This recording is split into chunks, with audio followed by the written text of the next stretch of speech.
আমি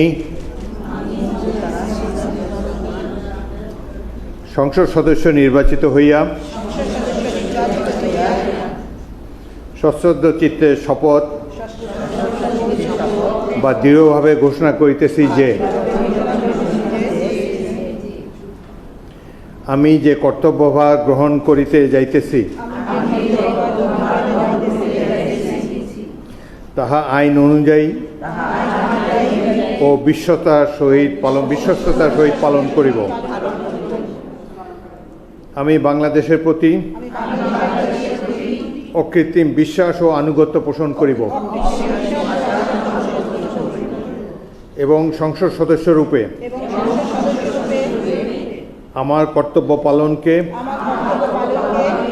ব্যক্তিগত স্বার্থের দ্বারা প্রভাবিত হইতে দিব না। ধন্যবাদ। ধন্যবাদ মাননীয় স্পিকার। আমি মাননীয় সংসদ সদস্যবৃন্দকে নিজ নিজ আসন গ্রহণের জন্য বিনীত অনুরোধ করছি। এখন আপনাদের নিজ নিজ মহিলা আসন নাম্বার গেজেটের ক্রমিক অনুযায়ী উল্লেখপূর্বক শপথপত্রে অধ্যক্ষার তারিখসহ স্বাক্ষর দানের জন্য অনুরোধ জানাচ্ছি।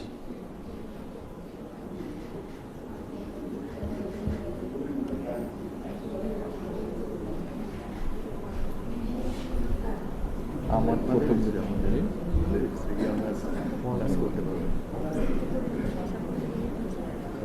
কাজ করলে হয়।